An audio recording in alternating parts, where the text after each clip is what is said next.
So இந்த நாளில மறுபடியும் உங்களை பார்க்கும்படி கர்த்தர் கொடுத்த கிருபைக்காக நான் நன்றி செலுத்துகிறேன். பாருங்க, இந்த ஈவினிங்ல காட் ஸ்பெஷலா உங்க இடத்துல பேச ஒரு டாபிக் கொடுத்திருக்காரு என்கிட்ட. சோ நான் ஸ்ட்ரெயிட்டா நான் மெசேஜ் நேரா உங்களுடைய கவனத்தை திருப்புறேன். நீதிமொழிகள் 17ஆம் அதிகாரத்துல ஒரு வசனத்தை நான் வாசிக்கிறேன். 17ஆம் அதிகாரம் 28வது வசனம். பேசாதிருந்தால் மூடனும் ஞானவான் என்று எண்ணப்படுவான், தன் உதடுகளை மூடுகிறவன் புத்திமான் என்று எண்ணப்படுவான். பாருங்க, பேசாதிருந்தால், நீங்க பேசாம இருந்தீங்கன்னா மூடனும் ஞானவான் எண்ணப்படுவான். ஒண்ணு. ரெண்டாவது சொல்லிட்டு தன் உதடுகளை மூடுகிறவன் அதே மாதிரி புத்திமான் என்று. அப்போ சில விஷயங்கள் ரொம்ப தெளிவா புரியுது. நாம பேசாம இருந்தாலே ரொம்ப நல்லதுன்ட்டு. சரியா? இன்னைக்கு காட் நம்ம இடத்துல சில விஷயங்களை ரொம்ப டீப்பா பேச விரும்புகிறார். பாருங்க, பேசாம இருக்கிறது நல்லது. சில நேரங்களில பேசலாம், சில நேரங்கள்ல பேசக்கூடாதது பேசக்கூடாது.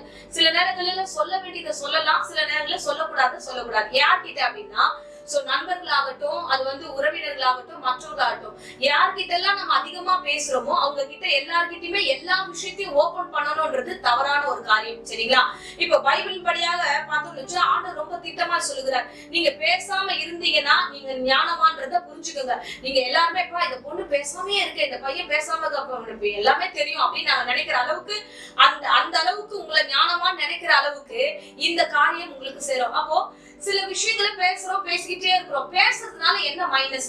ஏன் எப்ப பார்த்தாலும் அக்கா பேசும்போது பேசாத ஏன் இந்த வார்த்தை சொல்றாங்க? நான் மட்டும் சொல்லல, பைபிள்ல நீதிமொழிகள் எடுத்து பாத்தீங்கன்னா அதுல நிறைய இடத்துல அப்படிதான் சொல்லப்பட்டிருக்கிறது. ஏன் பேசக்கூடாதுன்னா, நம்ம அதிகமா பேசும்போது அது பாவம் இல்லாமல் போகாதுன்னு பைபிள்ல வசனம் சொல்லுது. அப்ப நம்ம பேசும்போது என்ன சம்பவம் நடக்குது? ஏன் பாவம் வருது?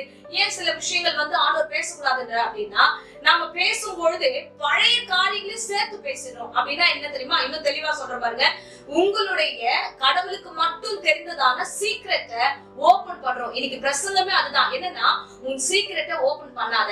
என்ன சீக்ரெட்? என்ன ரகசியம்?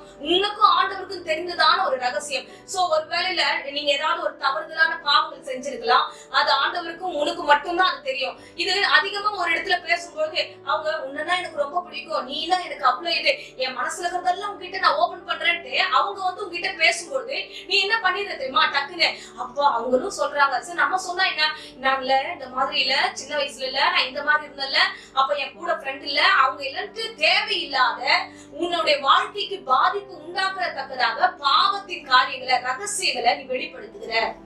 அதனாலதான் பேசாம இரு. இது சில நேரங்கள்ல சொல்லக்கூடாதது சொல்லாதீங்க. சொல்லணும்ன்ற வேற டைம் வரும்போது சொல்லலாம்.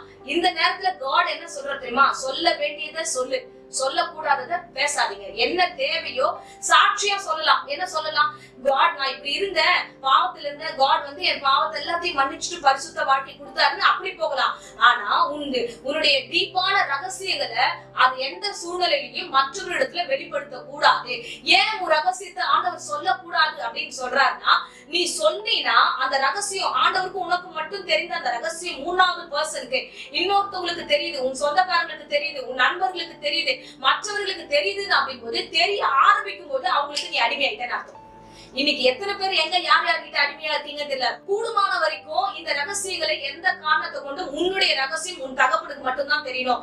ஆண்டவராகிய கிறிஸ்துவ மட்டும்தான். உன் தாய் தகப்பனுக்கோ, உன் நண்பருக்கோ, இல்ல உன் ஃப்ரெண்ட்ஸுக்கோ, இல்லன்னா உன்னுடைய தேவையற்ற மற்ற சம்பந்தமே இல்லாதவர்களுக்கு சொல்ல வேண்டிய அவசியம் இல்ல.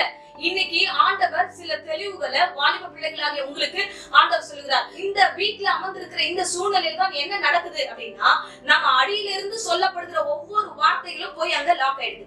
இப்போ சிம்சோனுடைய காரியத்தை பாக்குறோம். அவனுக்கு அவளுடைய லவர் இல்லாத பட்சத்துல ஒரு வேசியிடத்துல போகிறான், தப்பான ஒரு இடம். இப்பவும் சொல்றேன், நீங்க ஒரு வீட்டுல உட்கார்ந்து இருக்கிறது சரியான சேஃபான இடம் இல்ல. ஏன்னா நீங்க வீட்டுல சேஃபா இருக்கீங்க, சோ எல்லா இன்ஃபெக்ஷனுக்கு மத்தியில பத்திரமா இருக்கீங்க, எதுவும் உங்களை அணுகாதபடிக்கு. ஆனா உங்களுடைய இருதயத்துக்கு அது சேஃபானா இல்ல. உங்களுடைய மொபைலோட கூட ரகசியங்களை வெளிப்படுத்திக்கிட்டே இருக்கிறீங்க. ஒவ்வொரு ரகசியமா உன்னை பத்தி தெரியக்கூடாது உங்களுக்கு. பாருங்க, ஒரு ஸ்டேட்டஸ்ல நீ சோகமா இருந்தா அடுத்தது உன் ஸ்டேட்டஸ்ல வந்துருது.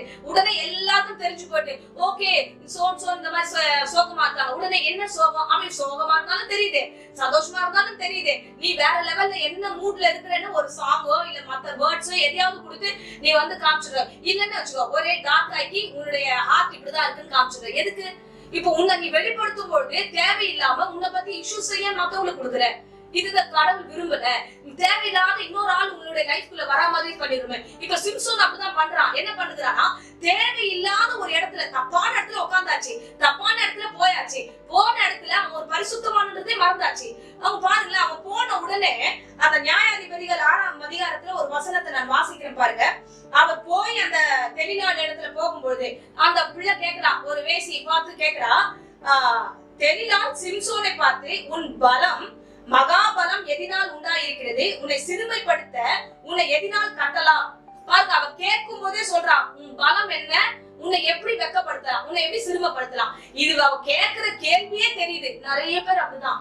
சோ எனக்கு உன்னுடைய சொத்து வேணாம், உன்னுடைய புகழ் வேணாம், உன்னுடைய எதுவுமே வேணாம், உனக்கு எது பிடிக்குமோ நான் அது மாதிரியே நடந்துக்கிறேன், நீ என்ன சொல்றியோ நான் அதையே செய்யறேன். இது நிறைய லவர்ஸ் கிட்ட நிறைய இந்த வார்த்தை வரும். ஏன்னா அவங்க சரி லவர்ஸ் அப்படி பேசுறாங்க செய்யறாங்க. நார்மலா இப்பெல்லாம் லவர்ஸ் இல்லாம ஃப்ரெண்ட்ஸ் ஆயிடுறாங்க பாரு. அவங்க இதே மாதிரிதான், உனக்கு பிடிச்ச மாதிரியே நான் பேசுறேன், உனக்கு என்ன பிடிக்குமோ அதை நான் பேசுறேன், உனக்கு என்ன வேணுமோ அதை நான் செய்யறேன். இப்படி தேவையில்லாம உன்னை குழப்பி நியாயவஞ்சகமான வார்த்தைகளை பேசி உன்னுடைய ஸ்தானத்துல இருந்து உன்னை இறக்குறாங்க. பாருங்கதான், உன்னை எதுல கட்டலாம், உன்னை எதுல சிறுமப்படுத்தலாம். இந்த கொஸ்டின் வரும்போதே நியாயாதிபதி என்ன பண்ணிருக்கணும், அவன் ஒரு ஆண்டவருடைய பிள்ளை என்ன பண்ணிருக்கணும், இவன் எதுவும் தப்பா பண்றான். முதல் தடவை ஓகே அப்படின்னு புரிஞ்சுக்கிறான், ரெண்டாவது தடவையும் புரிஞ்சுக்கிறான், ரெண்டாவது தடவையும் கேட்கறான், 3 தடவை அவன் ஏமாத்துறான். ஒவ்வொரு தடவை ஒவ்வொன்னா சொல்லி ஏமாத்திட்டே வரான்.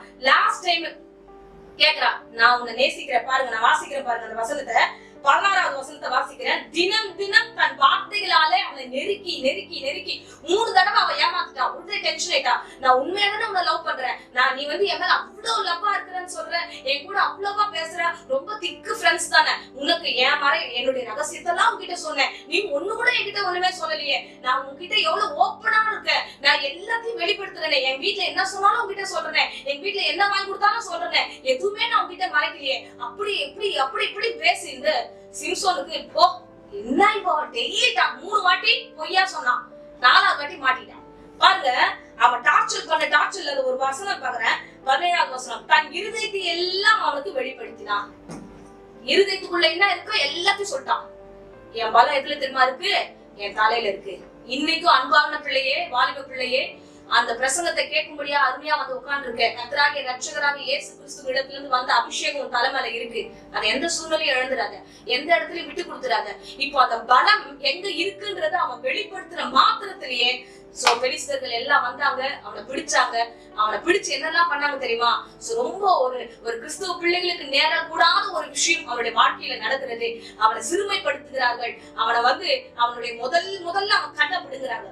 ஆவிக்குரிய கண், ஆவிக்குரிய அபிஷேகம். நீ அதிகமா பேசி எங்கெல்லாம் உளறுறியோ, எங்கெல்லாம் ஒரு ரகசியத்தை வெளிப்படுத்துகிறியோ, எங்கெல்லாம் நீ யாருக்கெல்லாம் பேசி அடிமையாகிறியோ, அங்கெல்லாம் கடவுளுக்கும் உனக்கும் இருக்கிற கனெக்ட் நிச்சயமா ஒண்ணுமில்லாம போகும். ரகசியங்கள், அதாவது ஆண்டவருடைய வெளிப்பாடுகள் உன்னிடத்துல தரிசனங்கள் வராமே போயிடும். பாத்தீங்கன்னா முதல்ல அவன் கண்ணை பிடுங்குறாங்க, அவனுக்கு கையில விலங்க போட்டு கட்டுறாங்க. அடுத்து ஒரு விஷயம் நடக்குது, அவனை எடுத்துட்டு போய் மாவாட்ட விட்டுறாங்க. அவன் பலம் எங்க இருக்குது? அவனுடைய ரகசியத்துல அவன் சொல்லாம இருந்திருந்தானா அவன் நியாயாதிபதியா இருந்திருப்பான். எல்லாரும் அவனை பார்த்து பயந்தாங்க. 1000 பேரை அவன் கொண்டு குவிச்சவன், அவ்வளவு பலமுள்ள ஒரு பலசாலி. ஒரே ஒரு பொண்ணு கிட்ட மாட்டிக்கிட்டு விழுந்து போயிட்டான். பாருங்க, உங்க பலம் உங்களுக்கே தெரியாம உங்களுக்குள்ள இருக்கிறதுன்றத மறந்துடாதீங்க. இயேசு உங்களுக்குள்ள இருக்கிறார். பேசக்கூடாததை பேசாதீங்க. எத்தனையோ பிள்ளைங்களுடைய இன்னைக்கு நான் உண்மையா சில விஷயங்களை பேசுறேன். நான் வாலிப பிள்ளைங்களுக்கு மத்தியில எத்தனையோ ஊழியர்களை செய்து கொண்டிருக்கிறேன். எத்தனையோ பிள்ளைங்க தன் முன் வாழ்க்கையின் காரியங்களை வெளியில சொல்லி வாழ்க்கை எழுந்தவங்க நிறைய பேர் இருக்காங்க. அன்பான தேவப்பிள்ளையே, ஒரு மன வருத்தத்தோடு சொல்லுகிறேன். டீனேஜ்ல எது பண்ணாலும் தப்பில்லைன்னு இல்ல. சில விஷயங்களை பேசாத, உன் வாழ்க்கைக்கு நல்லது. சில விஷயங்களை சொல்லாத, அது உன் வாழ்க்கையில அடுத்த கட்டத்துக்கு கொண்டு போகும். பழசெல்லாம் விட்டுடுங்க, பழைய பாவங்கள் எல்லாம் விட்டுடுங்க, பழைய ரகசியங்கள் எல்லாம் விட்டுடுங்க. புது வாழ்க்கையை வாழுங்க, புதிய நோக்கத்துக்கு நேரம் போங்க. இல்ல சிம்சோனுடைய கதிதான் நமக்கு சேரும். சிம்சோனுக்கு நேர்ந்த ஒரு அவல நிலைதான் நமக்கு வந்துரும். எல்லா மகிமையும் போய் சிறுமைப்பட்டு சிறைச்சாலையில இருந்த சிம்சோனை போல நம்ம மாறக்கூடாது. புரிஞ்சுதா? இது அருமையான வேலையிலும் நிச்சயமா காட் உங்களிடத்துல பேசியிருப்பார்.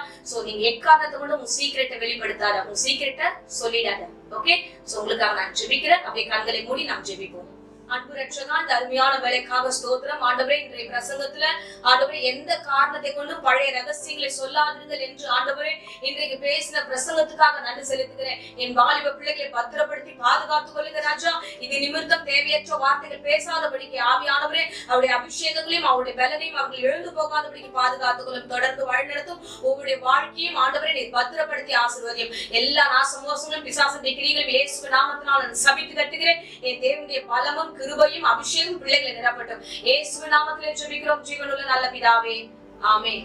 Praise the Lord. God bless you.